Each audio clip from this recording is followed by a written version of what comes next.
Oi, Rafinha, a paz. Gente, boa tarde, a paz esteja com todos.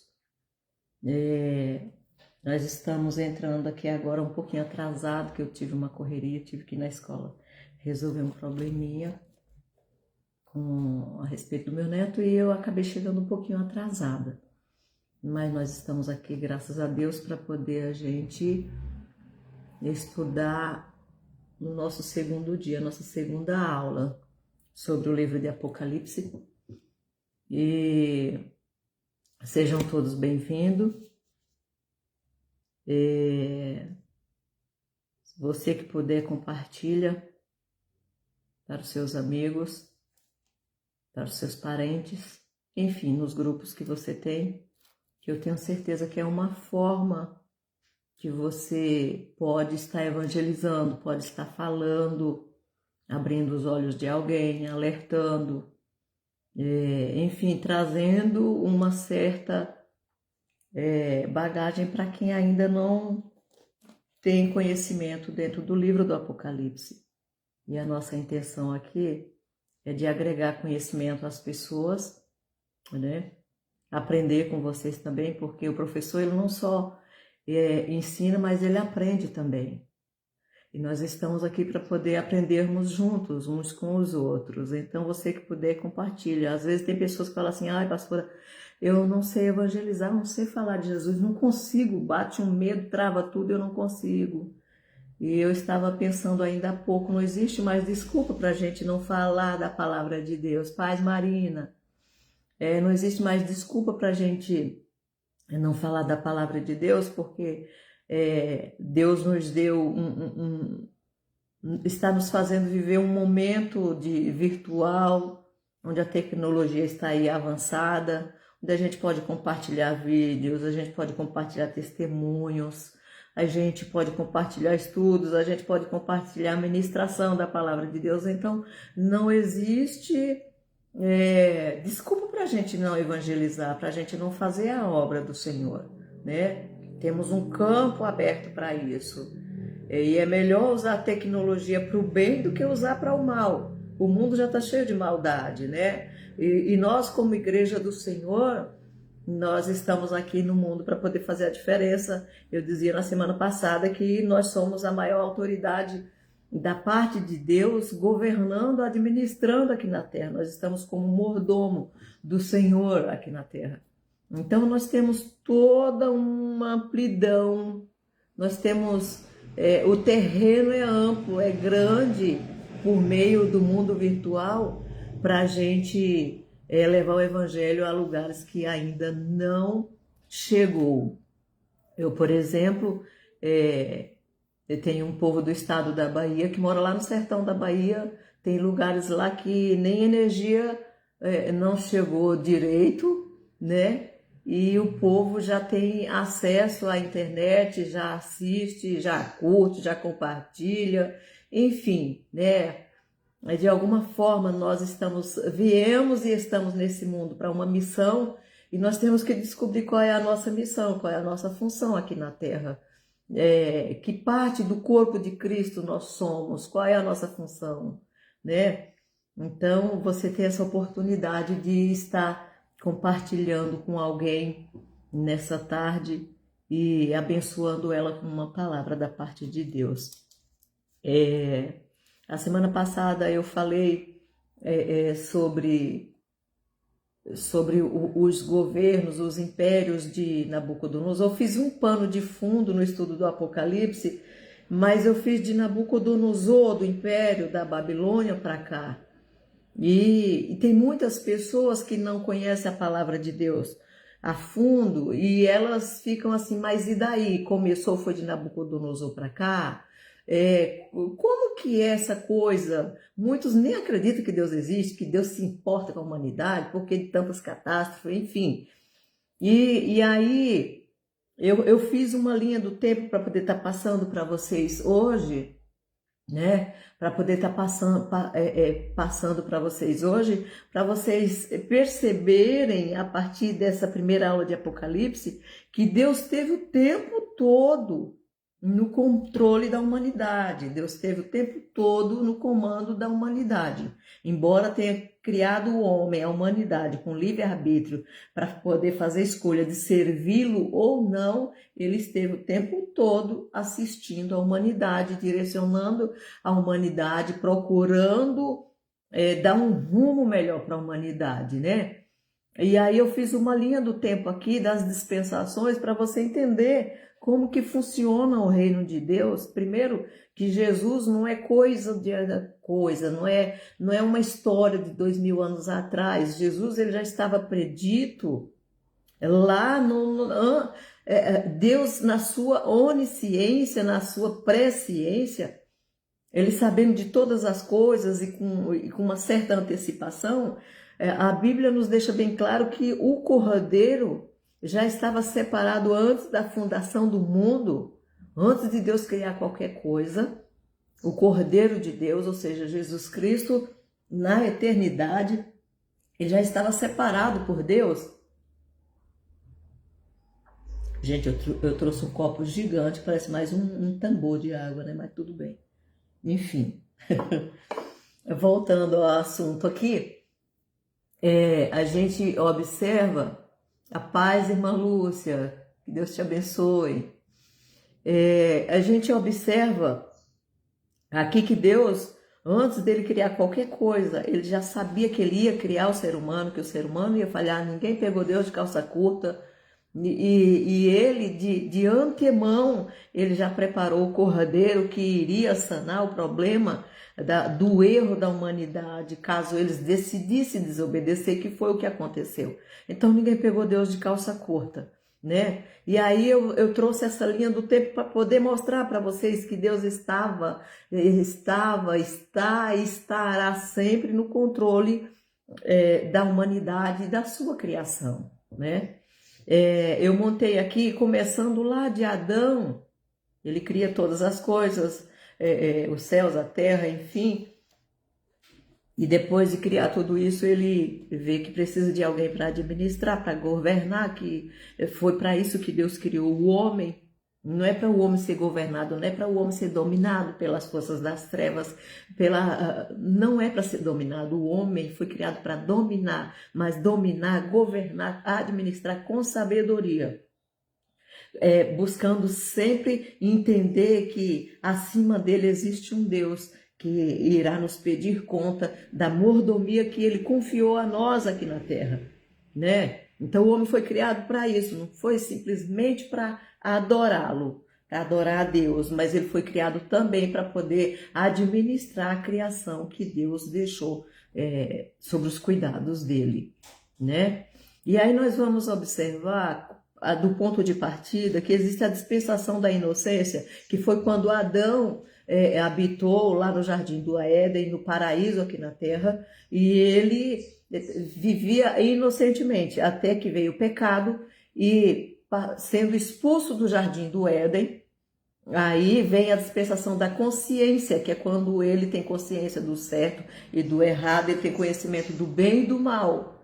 Mas é diferente. Satanás tentou enganar o homem dizendo o quê? Que o homem iria ter conhecimento, que Deus não queria que ele tocasse aquele fruto. Por quê? Porque ele ia conhecer o bem e o mal. Satanás mentiu sobre isso? Não. Mas ele omitiu que o homem ia conhecer o bem e o mal, mas ele não ia ter poder como Deus tem. Deus tem conhecimento do bem e do mal, mas ele pode intervir a hora que ele quiser, porque ele pode. Ele tem domínio sobre o bem e sobre o mal. Já o homem não tem. O apóstolo Paulo mesmo deixa claro que a gente quer fazer o bem, o desejo da gente é fazer o bem, mas quando a gente menos, eu estou falando assim de uma maneira simples para que todos possam entender, desde o mais simples até o mais intelectual. Então, Deus ele pega e coloca expulsa o homem ali do Éden. E quando o homem é expulso dali, ele percebe que ele tem conhecimento do bem e do mal. Aliás, antes de ser expulso, ele já percebeu que estava nu, que até o momento não sabia. Então ele começou a visão dele foi aberta, ampliada, para conhecer o bem e o mal, mas ele não tem domínio sobre isso. Ou seja, a gente quer fazer o bem, mas a gente acaba fazendo o mal, como o apóstolo Paulo diz: o bem que eu quero fazer eu não faço. O mal que eu não quero fazer, quando eu penso que não, eu estou lá fazendo, pisando na bola com Deus, né? Ou seja, a gente tem conhecimento do que é certo, do que é errado. Pode ver que uma criança, quando ela começa a crescer no ambiente em que ela convive, ela já começa a ter noção do que é certo, do que é errado, do que fazer certo, do que fazer errado. E conforme vai crescendo, ela sabe se desviar do mal, ela sabe caminhar para o lado do bem, ela sabe também, por desobediência, deixar o bem e praticar o mal. Então, a gente tem conhecimento, porém a gente não tem domínio como o nosso Deus tem. E aí foi onde surgiu a dispensação da consciência, né? E aí vem a corrupção humana de uma forma desenfreada. Acontece o dilúvio, Deus elimina o ser humano da face da terra, extermina e fica só a família de Noé. E a partir da família de Noé aí começa a dispensação do governo humano, né? Mais ou menos ali a construção da Torre de Babel, já tinha juntado um povo falando uma só língua, e aí eles começam a construir uma torre. Enfim, resumindo, Deus boicota o plano deles, né? Boicota no bom sentido. Até nos boicotes de Deus, Deus tem um propósito bom em cima dos boicotes, né? Em cima dos não que ele nos dá. E aí a gente vê que Deus, ele convida a Trindade e fala: vamos descer lá e vamos confundir, vamos pôr uma confusão lá no meio deles. Foi o que aconteceu. Foi quando um começou a falar uma língua, outro começou a falar outra, e foi onde surgiu as várias línguas, e esse povo foi espalhado porque era o que Deus queria. Era que o povo se espalhasse, né? Povoasse a terra e não ficasse ali num cantinho só. O povo, a humanidade, ele tem essa coisa dentro dele que pela própria natureza ele quer estar junto o tempo todo, ele quer, sabe? E Deus quer desligar e a gente quer estar grudado, a gente quer estar igual o povo, grudado nas pessoas ao redor da gente. Tem gente que faz mal pra gente e Deus está falando: sai daí. Deus puxa a força e arranca, e a gente está lá insistindo porque a gente quer estar junto, né? Mas como eu dizia ainda há pouco para uma irmã, eu dizia o seguinte: que Deus, ele vê coisas que a gente não vê, ele ouve coisas que a gente não ouve, e ele sonda intenções, pensamentos do coração, e ele sabe o porquê que ele afasta muitas das vezes as pessoas das nossas vidas. Não é pra gente, para deixar a gente sozinho. Eu dizia ainda essa semana que profeta e águia, eles nasceram para viver em solidão, porque em solidão a águia alça os seus primeiros voos, ela não vive de bando, e até quando chega a época do renovo dela, ela também se renova lá num penhasco sozinha, ela e Deus. O profeta também é desse jeito, ele passa por momentos difíceis sozinho, e até quando ele vai ser renovado as forças dele, é Deus e ele. Mas o certo é que Deus está sempre conosco, né? E aí nós vamos ver que depois do governo humano, aí vem a dispensação patriarcal, né? Uns chamam a dispensação da promessa, outros falam da era patriarcal. Por que patriarcal? Porque é a época que Deus vem e faz promessas para Abraão a respeito da nação chamada Israel, né? Que de Abraão ele levantaria uma nação, e em Abraão todas as nações da terra seriam benditas por meio da nação que Deus iria suscitar das entranhas, né, do ventre de Abraão, vamos dizer assim, numa linguagem, né, mais popular. E aí nós vamos ver que Abraão, ele gera Isaac, que é o filho da promessa. Isaac gera Jacó e Esaú, e de Jacó vem as 12 tribos, né? E quando passa essa era, esse tempo, aí vem já a nação de Israel lá peregrinando no Egito. Aí vem a dispensação da lei, que é quando Deus levanta Moisés como libertador, vai lá no Egito, sabe, tira o povo de lá da terra do Egito e traz rumo a Canaã, né? E aí, resumindo um pouquinho mais, enxugando um pouquinho mais aqui, Aí vem a dispensação da graça, que é quando Jesus, quando Deus, o Verbo se fez carne e habitou entre nós. Entre nós quem? Não é entre, eu não presenciei, não estava lá, mas naquela época ele habitou entre nós quem? Entre os seres humanos. Né? Então Deus, ele deixa todo o seu esplendor, toda a sua glória, desce na terra em forma de homem, né? E aí o Verbo, que é a palavra, ele gerado no ventre de Maria, ele nasce e ele seria aquele cordeiro lá da eternidade que Deus um dia planejou para poder, se o homem decidisse desobedecer, esse cordeiro estivesse pronto para poder nos redimir, para poder nos justificar diante do nosso Deus, ou seja, para nos comprar. Nós estávamos reféns de Satanás e ele nos resgata por um alto preço, que não foi de tesouro, de metal, ouro, prata, não foi com sangue, não foi sangue de bode nem de touro, como diz lá em Hebreus, mas foi com o sangue do Cordeiro, o sangue do Filho de Deus, que nós fomos resgatados. Então nós estamos vivendo a sexta dispensação, que é a dispensação da graça. E aí depois vai vir o milênio, depois que a igreja for arrebatada, enfim, nós vamos estudar sobre o milênio lá nesse estudo do Apocalipse, né?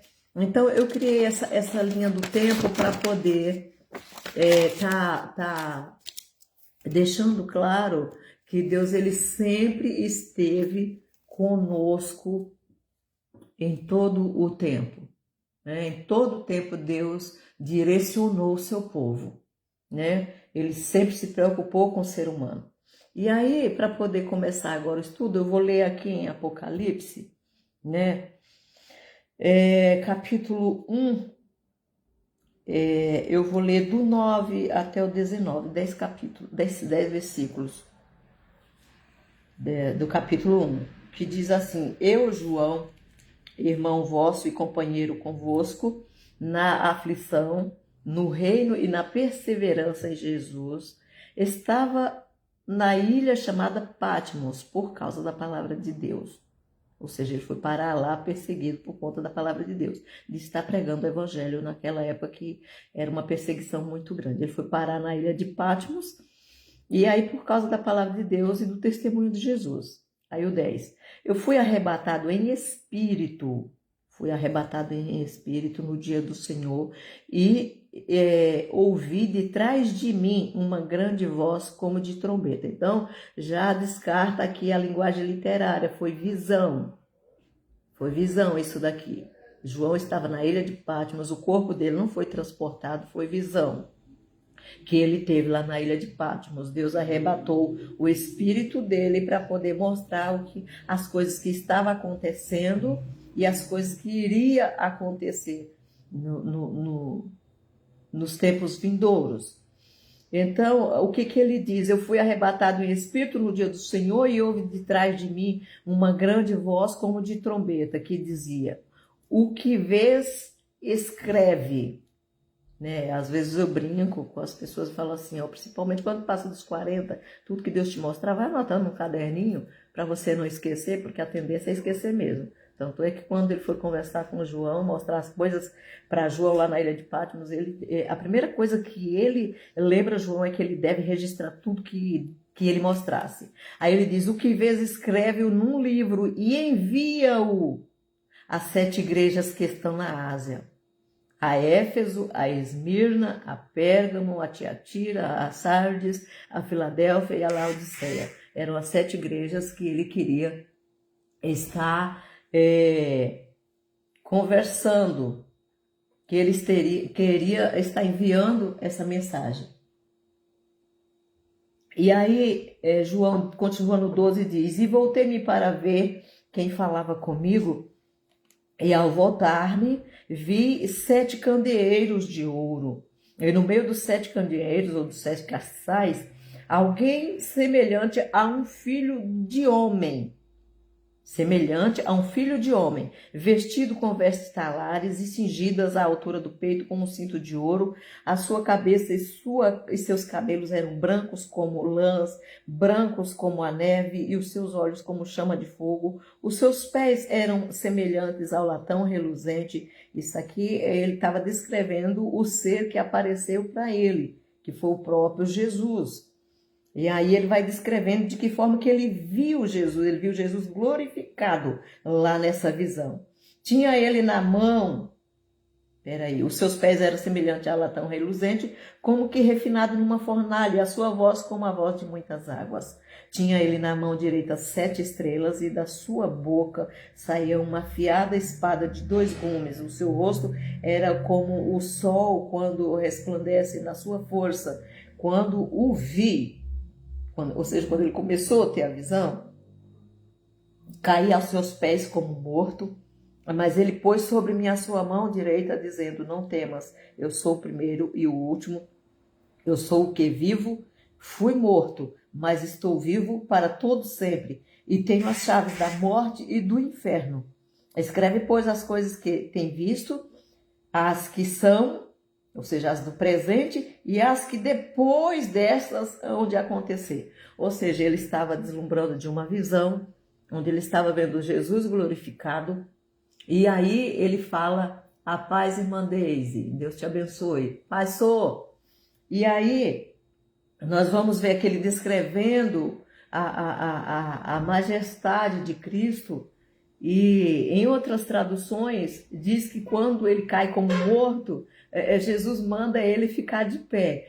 Por quê? O que traz de reflexão para a gente é que Deus não fala com ninguém fora da posição. Deus não fala com quem está deitado. Deus não fala com quem está sentado espiritualmente. Ele fala com quem está de pé, com quem está na posição de ouvi-lo e não só ouvir, armazenar, mas de transbordar para outras pessoas, porque Deus nunca manda uma mensagem para a gente engolir e ficar lá só represando. Ele nos dá para poder compartilhar com as demais pessoas, e é por isso que eu estou aqui compartilhando do pouquinho que Deus tem me dado, para poder vocês crescerem na graça e no conhecimento também, né? E aí nós vimos aqui essa abertura, essa palavra de abertura em Apocalipse. Deixa eu ver que horas são, gente. Eita, 14h38. Então a gente vê essa abertura aqui deixando claro para a gente que é uma visão, porque nós vimos muitas especulações a respeito do livro do Apocalipse. E tem pessoas que elas criam revelações aonde não existe, né? Eu dizia semana passada que a melhor forma de você entender Apocalipse.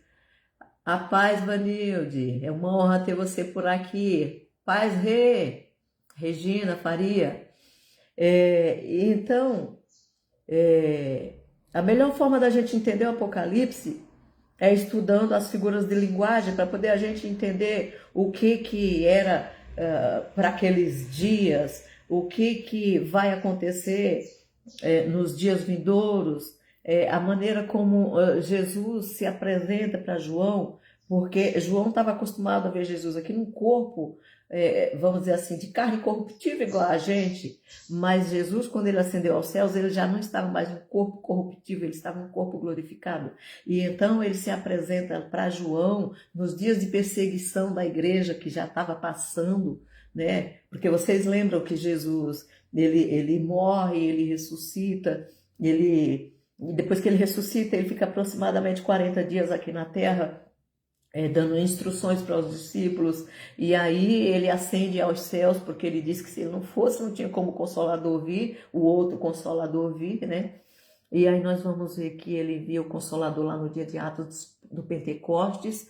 É um prazer te receber aqui, Vanilde, você não tem noção. Saudade. Dá paz para a irmã Linha, tá bom? Gente, essa família faz parte do começo, quando eu conheci Jesus. Eu conheci Jesus vendo a mãe da Ivanilde cantando louvores em culto na casa do meu pai, na fazenda, lá no sertão da Bahia. Então me bateu saudade agora, tá? Desculpa ter me emocionado, mas é um prazer muito grande receber você aqui, Vanilde. Fala para a irmã Linha que eu tenho muitas saudades dela, tá bom? Mas voltando aqui, deixa eu me recompor. Voltando aqui, nós vamos observar que Jesus, ele ascende aos céus e ele está até a atualidade num corpo glorificado. E é assim que ele se apresenta para João na ilha de Patmos. João tinha ido parar na ilha de Patmos por conta da perseguição da igreja, dos imperadores da época, dos governos, do sistema aqui na Terra, e ele vai parar lá na ilha de Patmos.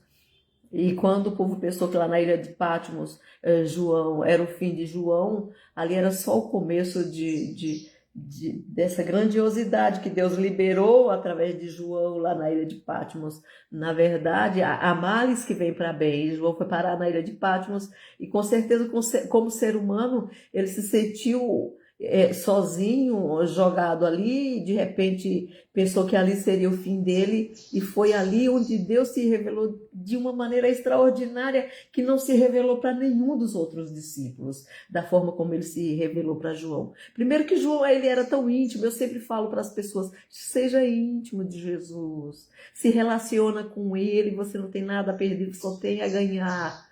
Porque João era um daqueles mais, a paz e maneusa, Deus te abençoe. Então, João lembra que ele era o mais íntimo, era ele quem recostava no peito de Jesus enquanto estava aqui na terra. Quando os outros discípulos tinham dúvida de alguma coisa, pedia para João chegar até ele e perguntar por quê? Porque é quem está mais próximo de Jesus, é quem tem condições de perguntar para ele e obter resposta. Quem está distante, quem mantém um relacionamento distante do Senhor, não tem como. Às vezes nem acredita que ele vai responder, mas quem é íntimo, quem se relaciona todos os dias com Jesus por meio da oração, por meio da leitura da palavra de Deus, como eu disse a semana passada, a oração é uma forma de nós conversarmos com Deus, não é um monólogo, você não fala sozinho, você fala e ele escuta e ele te responde. Deus, ele reage à nossa atitude. Então Deus espera uma ação nossa para poder ele reagir dos céus e nos responder. Então João, ele era esse tipo de cristão que vive ali na bota, sabe, na cola de Jesus. Eu amo isso. Tá na bota de Jesus, na cola ali, força de expressão. Está ali o tempo todo em conexão com Cristo, mesmo tendo uma mente para trabalhar aqui na terra, com o sistema terreno, nós temos condições de estar na fiação com Jesus e de perguntar as coisas para ele e obter resposta da parte dele. Então João, ele era esse cara, ele era esse cristão chegado de Cristo, íntimo, que mesmo depois que Jesus ascendeu aos céus, ele continuava íntimo, e ele foi escolhido por Jesus para poder... Ele escreveu o livro do Apocalipse, que quer dizer revelação, ao contrário do que muitas pessoas criam uma coisa, um misticismo, um mistério no livro de Apocalipse, pastora, é mistério, não é mistério coisa nenhuma. O nome dele já diz, Apocalipse quer dizer revelação.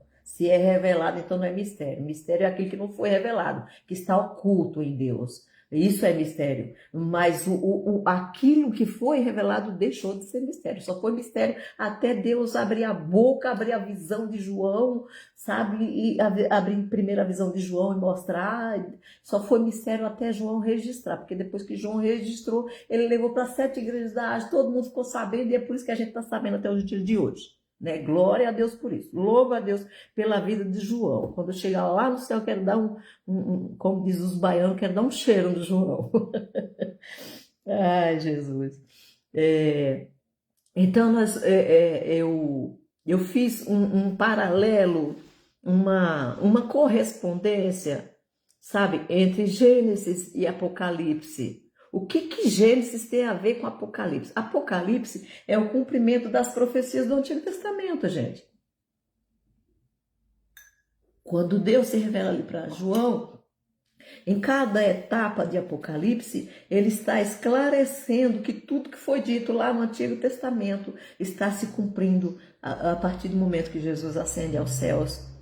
E há uma ligação do Gênesis com o Apocalipse. Se vocês puderem depois, até voltar o vídeo e fazer essas anotações aqui. A paz, irmã Vasni, Deus te abençoe. Paz, Gideone. Beijão, cunhada. Então, assim, eu fiz um paralelo para vocês entenderem por que o Apocalipse, Deus se revelou por meio do Apocalipse lá para João, na visão, lá na ilha de Patmos, para vocês entenderem o porquê, que conexão tem o início com o fim das coisas, né? O início, a arrancada de Deus com a humanidade e o cumprimento lá na frente, sabe? Então, eu anotei algumas coisas aqui para poder estar passando para vocês. Lá em Gênesis, o primeiro paraíso, que foi lá o Éden, onde Adão e Eva foi implantado lá para habitar, para poder governar, dominar, frutificar, multiplicar, crescer, enfim, povoar a terra. O primeiro paraíso, ele se perdeu por conta do pecado, né? Já lá no Apocalipse, que é onde nós estamos estudando, o paraíso será recuperado. Será recuperado. A primeira cidade, que foi a Jerusalém terrena, teve momentos que ela ficou destruída. Ela foi destruída, fracassou, vamos dizer assim, fracassou. Mas a segunda cidade, é a Nova Jerusalém, a que vem dos céus, ela foi restaurada. Essa Nova Jerusalém fracassou, mas a segunda Jerusalém, não é que ela é restaurada, ela é formada com todos os cristãos de todas as épocas, da linhagem piedosa. Ela está sendo construída e ela virá em perfeição, ela descerá para a terra em perfeição, né? Então a segunda cidade é uma cidade com sucesso, não teve fracasso, não vai ter fracasso. Lá no Gênesis temos o princípio da maldição. Já aqui no Apocalipse, que nós vamos estudar, não haverá mais maldição. A maldição será eliminada, o pecado será exterminado, né? Lá no Gênesis quer dizer início. Lá no início, o casamento do primeiro Adão fracassou, né? Mas aconteceu o primeiro casamento do primeiro Adão e houve um fracasso, né? Mas o segundo casamento do segundo Adão, que é Jesus Cristo, ele é perfeito. Porque nós estamos como igreja, nós estamos como noiva do Cordeiro. Mas após o arrebatamento, deixa de ser noiva e passa a ser matrimônio, passa a ser casamento, passa a ser esposa. Por isso que Apocalipse diz que a Nova Jerusalém descerá ataviada como noiva que vai ao encontro do seu noivo, como a esposa que vai ao encontro do seu esposo. Ela descerá desse jeito, porque aí a Nova Jerusalém já vai estar composta, vai estar prontinha. Se você observar, a Nova Jerusalém são os cristãos de todas as épocas. Cada detalhe da Nova Jerusalém quer dizer alguma coisa. Os fundamentos da Nova Jerusalém é feito, se você ler em Apocalipse sobre a Nova Jerusalém, você vai ver que os fundamentos, os alicerces, vamos dizer assim, com uma linguagem humana, as sapatas da Nova Jerusalém é feita com os patriarcas, com os líderes, com as 12 tribos, formado pelas 12 tribos da nação de Israel, né, os filhos de Jacó. E aí depois a gente vai ver que continua a construção dessa Nova Jerusalém e fala sobre os 12 apóstolos, né? Que já na era da igreja, enfim, mas nós não vamos falar da Nova Jerusalém agora. O certo é que houve o primeiro casamento, que foi Adão, e o segundo casamento é o segundo Adão, que é considerado o segundo Adão pelo apóstolo Paulo. Então vai haver esse casamento perfeito da noiva com o noivo, da igreja com Jesus. E aí já não será mais noiva e noivo, mas será esposo e esposa. Glória a Deus por isso. Em Gênesis começou as primeiras lágrimas, que foi quando Caim foi morto, foi o primeiro pecado registrado. Isso não quer dizer que ninguém pecou antes, antes da morte de Abel, que foi morto por Caim, né? A paz, Pati. Então, paz, Miriam. Então, nós vamos observar que houve as primeiras lágrimas lá em Gênesis. Já aqui em Apocalipse, toda lágrima vai ser enxugada. É a promessa da parte de Deus que não haverá mais lágrimas, né? Lá em Gênesis, lá no início, teve a entrada de Satanás aqui na terra, no Éden, no paraíso. Mas em Apocalipse vai acontecer o que? O juízo do mesmo. Satanás será julgado. Lá no Antigo Testamento, a criação antiga deu início à criação antiga de Deus. No Apocalipse, nós vamos ter uma nova criação, novos céus e nova terra. Gente, pasmem vocês, eu não sei se vocês aí já tinham parado e prestado atenção para esse detalhe, mas no novo céus e na nova terra, diz que Deus, eu brinquei aqui dentro comigo mesmo, que eu sou dessas, né? Eu crio um cenário e eu converso com Deus, eu converso comigo mesma. É assim uma coisa de doido. Vocês, muitos aqui já me conhecem, quanto eu sou doidinha. E aí, eu estava lendo em Apocalipse 19, 20, é sobre o novo céus e a nova terra. E Apocalipse diz, olha só, eu vou até ler aqui para vocês observarem, e vocês vão dar risada comigo, porque a palavra de Deus, como diz o pastor Cláudio Duarte, ela é muito engraçada, né? O novo céu e a nova terra, é Apocalipse 21, diz assim: então vi um novo céu e uma nova terra, pois já o primeiro céu e a primeira terra passaram e o mar já não existe mais. Para quem gosta de praia aí, é agora que vocês vão rir. Para quem gosta de praia aí, eu não sou muito chegada à praia não, porque eu odeio sol pelando, sabe? Eu gosto mais do tempo frio. Então, mas para quem gosta de praia aí, tem uma péssima notícia: no novo céus e nova terra não vai ter os céus passar, os novos céus e nova terra existe, mas o mar já não existe mais, então vai ser banido. É Apocalipse está dizendo, não sou eu, né? Então, às vezes a gente lê algumas coisas na palavra de Deus que quando a gente faz um paralelo com aquilo que a gente vive, a gente acaba transformando em humor, né? Paz, Neuza, Deus te abençoe, minha amada. Então, a gente vê a criação dos novos céus e da nova terra. E aí a última anotação, observação que eu fiz, que a comunhão lá no Gênesis foi rompida. E lá em Apocalipse, a comunhão será totalmente restaurada. Né? Haverá um novo céu, uma nova terra, a comunhão com o nosso Deus, com Yahvé, Jeová, né? Será totalmente restaurada e nós viveremos para sempre. Numa eternidade com Deus, com novos céus e novas terras, novas terras, nova terra, porque os que hoje a gente vive já não existe mais, é o que Apocalipse diz. Então a gente vê que o livro de Apocalipse é a consumação de todas as profecias do Antigo Testamento. Vai se cumprindo até chegar o estágio final de todas as coisas. E quem que profetizou a respeito do fim dos tempos lá no Antigo Testamento? Foi o profeta Isaías, o profeta Ezequiel, o profeta Daniel, que nós fizemos o pano de fundo a semana passada, e o profeta Zacarias, né?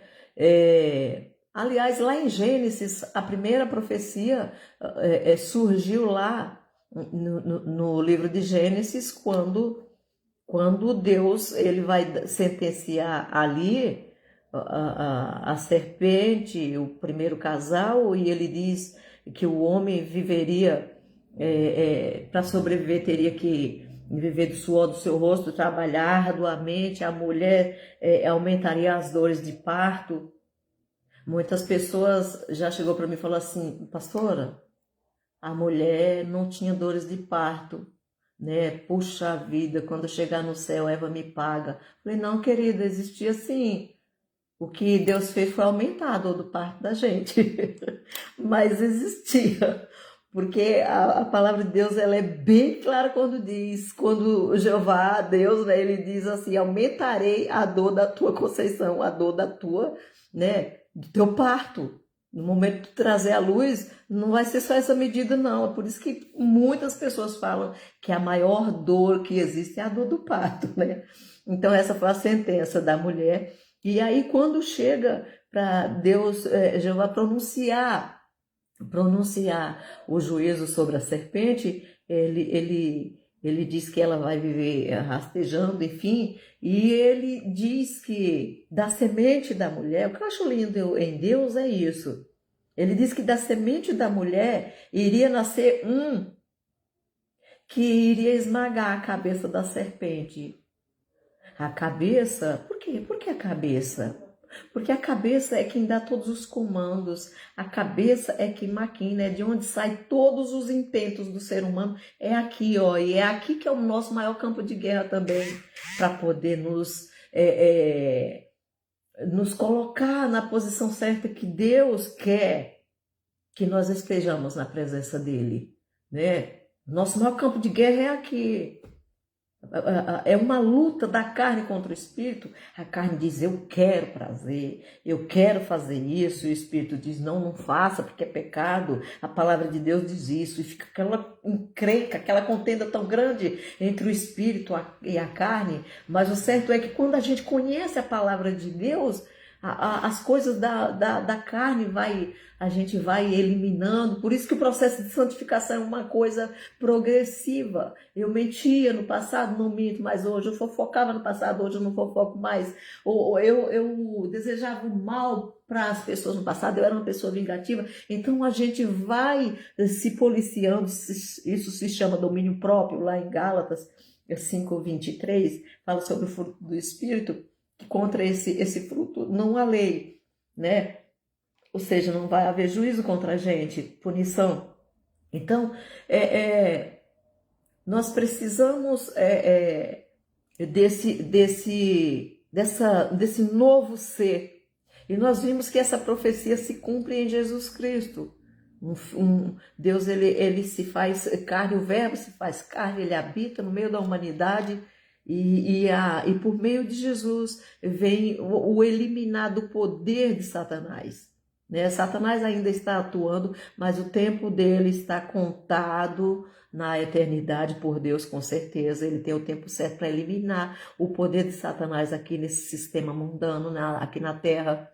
Né? Mas como eu já falei, nós temos autoridade da parte de Jeová, da parte de Deus, para poder, em o nome do Senhor Jesus, nós destruirmos as atuações do maligno aqui na Terra.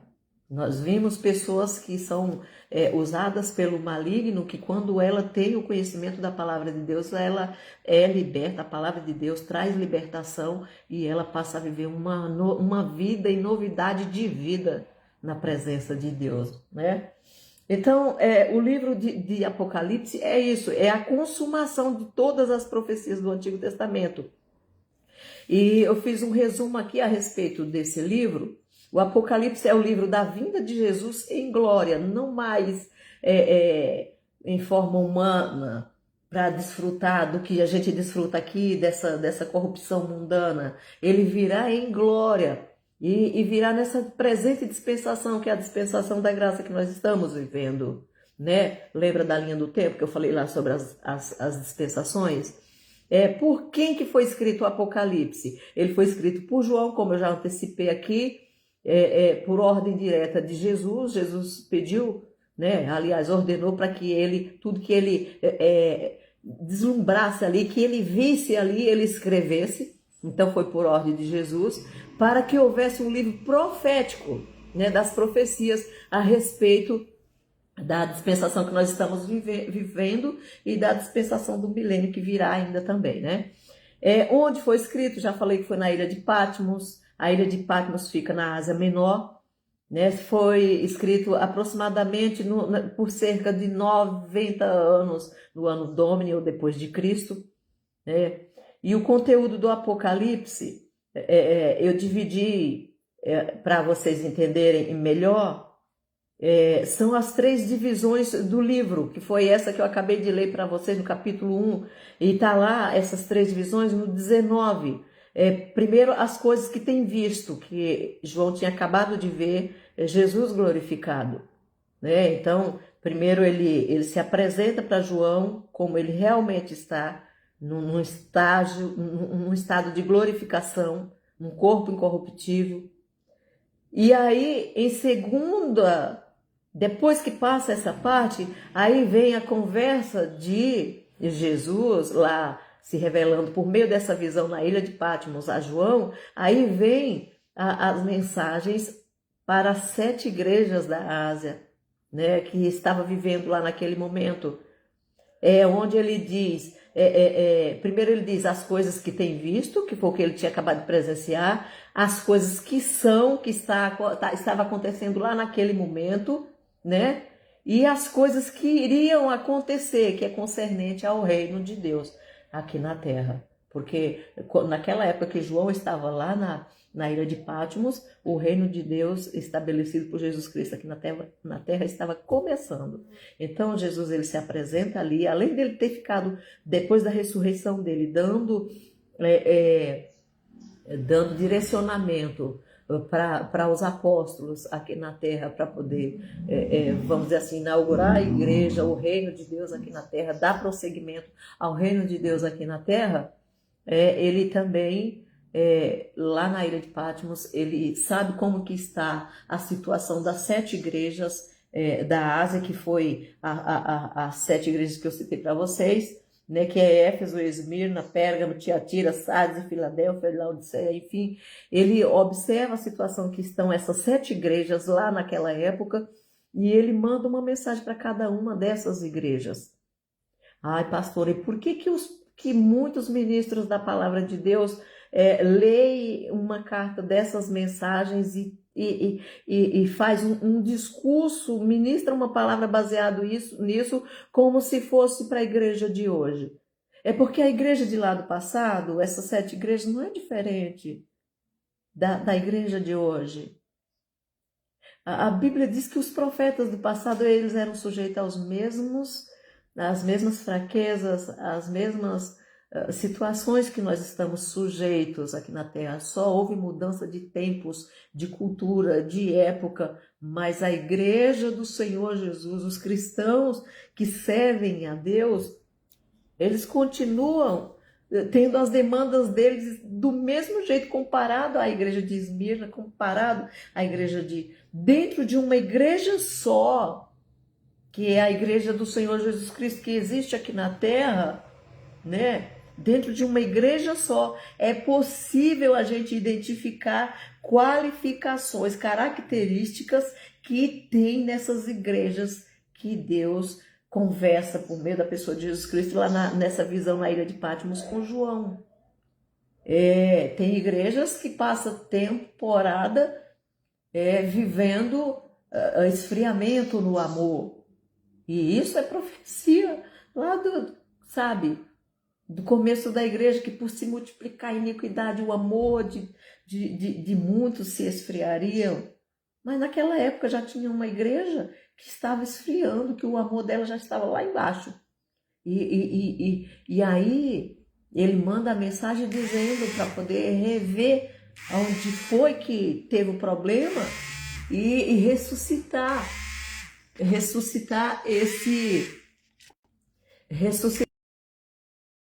atrapalhando aqui na live. Ai, Deus. Ele está pensando que já acabou a live.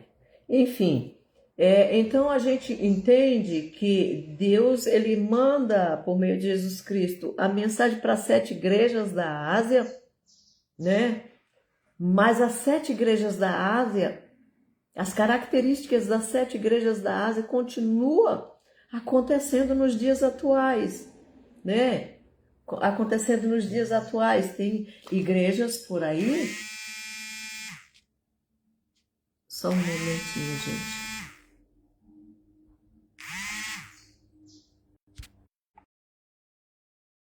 Que as características da igreja dessas igrejas lá. Se você lê essas 7 cartas endereçadas a essas igrejas, tem tudo a ver com algumas características do povo de Deus na Terra.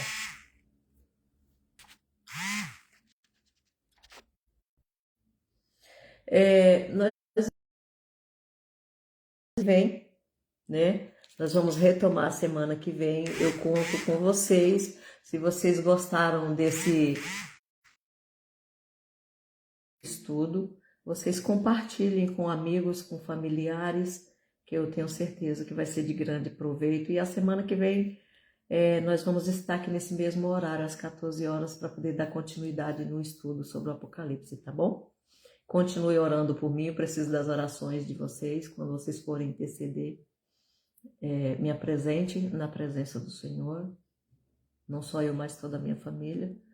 E eu estarei orando por vocês também, tá bom? Que Deus abençoe, um beijo no coração de vocês e até quinta-feira que vem. Fiquem na paz.